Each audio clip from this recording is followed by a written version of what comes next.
दोस्तों, पूर्व जन्म के कर्मों से ही हमें इस जन्म में माता पिता मिलते हैं, भाई बहन मिलते हैं, पति पत्नी बनते हैं, प्रेमिका मिलती है, मित्र मिलते हैं, शत्रु मिलते हैं, सगे संबंधी जितने भी इस संसार में रिश्ते नाते हैं वो सब पूर्व जन्म के कर्मों के आधार पर मिलते हैं।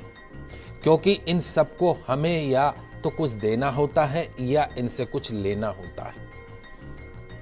वैसे ही संतान के रूप में, ध्यान से सुनिएगा, बहुत इंपॉर्टेंट चीज बात बता रहा हूं। संतान के रूप में हमारा कोई पूर्व जन्म का संबंधी ही, हमारा कोई रिश्तेदार आकर हमसे जन्म लेता है।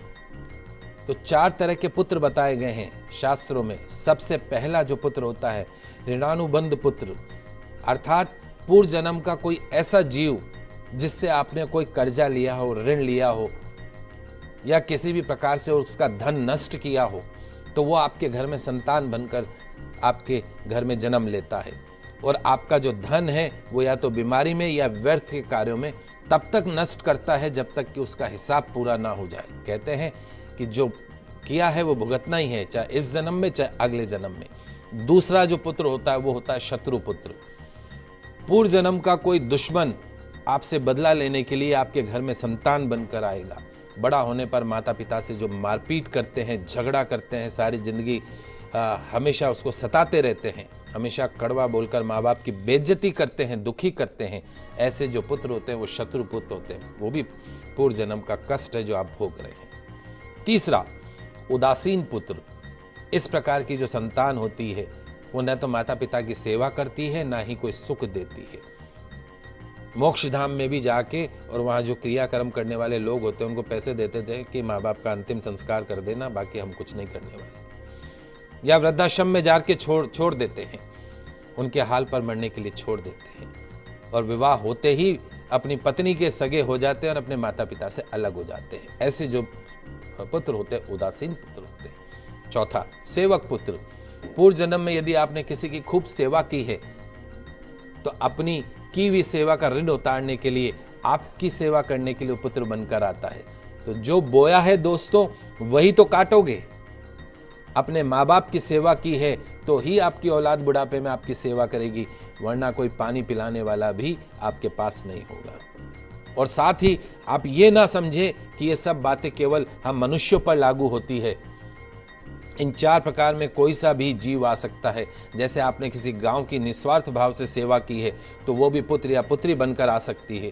यदि आपने गाय को स्वार्थवश पालकर उसका दूध देना बंद करके अपने घर में ही उसको काम में ले लेते हो, या दूध देने के बाद में जब दूध देना बंद कर दे उस गाय को घर से बाहर निकाल देते हो, तो वो ऋण वाला जो पुत्र होता है या पुत्री बनकर आपके घर में जन्म मिलेगी। यदि निरपराध जीव को सताया हो तो आपके जीवन में शत्रु बनकर आएगा।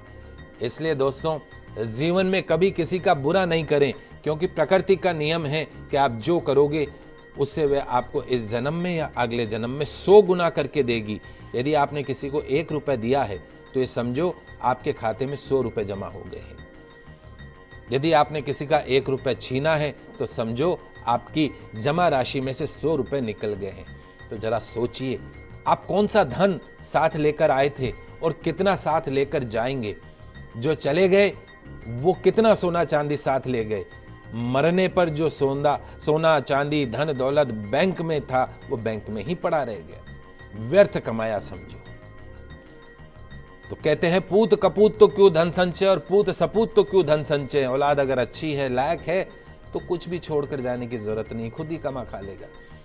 और बिगड़ी और नालायक औलाद है तो उसके लिए जितनी मर्जी धन छोड़कर जाओ, चंद दिनों में सब बर्बाद करके चैन लेगा। मैं, मेरा, तेरा, ये सारा धन यहीं का यहीं इसी धरा पर रह जाना है, कुछ भी तो साथ नहीं जाना है।